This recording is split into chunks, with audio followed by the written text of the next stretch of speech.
Welcome back to the ReefSmart podcast, brought to you by Dallas Discount Reef. So today we're on episode 11, Whoop.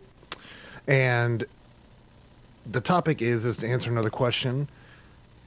If you're setting up a new tank, do you put the fish in first or the coral in first or both together? So a lot of people would say, oh, this is a fairly straightforward type of question here. And it is. It's a pretty simple one. You know, obviously you can do whatever you want. It's your tank. But the reality is, and there's one main reason that I say fish first. And that is because if you are introducing fish to the tank and some of them are sick and you already have corals in the tank, and I'm speaking more from a mixed reef standpoint to where, you know, it's not just a rock of green star polyps. There are several different species of coral in the tank or several, pieces. Then what that will do is limit your ability to basically go use any fish anti-parasitic or antibacterial or medication, which copper is one that is very, very common in the hobby. Cupramine, if we're going to dose copper, is what we use here. It's by Seachem. No sponsorship, no endorsement. That would be nice, but just saying. But again, I've used that in a reef tank at a half dose. It is effective, but I don't want to use the full dose because I'm afraid of causing some toxic environment for the corals. But if the fish are already in there, you can even just treat the tank with a little bit to make sure there's no issues. Everything's fine for a week. Boom. Now you're ready to go throw some coral in. So that's one reason. It's just a lot easier. Because if not, then you're looking at something like Metroplex and Focus and some of the other food additives and things which are going to help a aquarium inhabitant, i.e. fish, to recover from a disease or parasite or infection.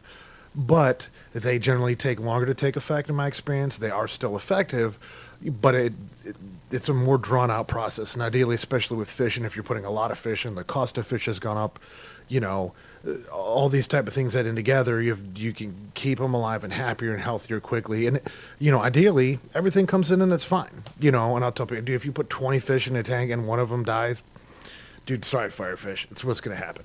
There's another reason behind it, though, is the fact that if you want to, for some reason, get a fish out of the tank and there's already coral in there, now you have to deal with this whole, where do I put the coral? What do I do? I can't just kind of like move these rocks over here, put a partition in the tank and scoop this fish out.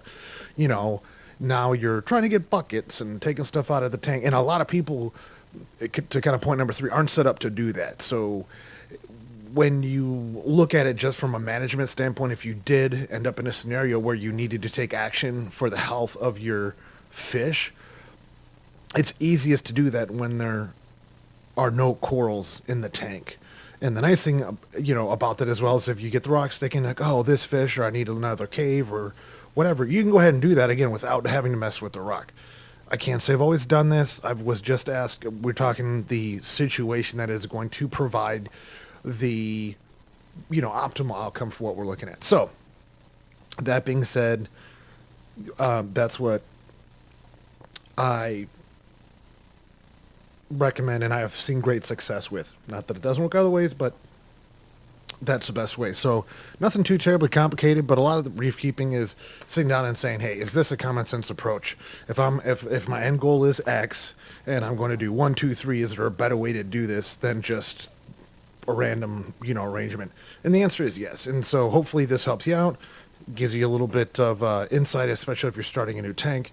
And the other thing, by the way, I will say is if you are having a aquarium, especially a larger aquarium, have a quarantine, because that kind of answers that question as well. You can quarantine fish, treat that tank with whatever you want. The fish will be healthy, and then you can move them over to the display tank. So I don't want to necessarily gloss over that, but it does need to be mentioned. Ideally, quarantine everything and then move it into your display. But most of us cannot do that. So if you can't, fish first, then coral, and ideally all your fish. We'll get onto the whole how many fish do you put in at a time.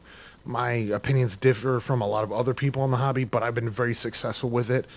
So that's something that will definitely be, upcoming, because we're about to address that issue in terms of putting in another set of fish into a system. So thanks for tuning in. Hit that like and subscribe button.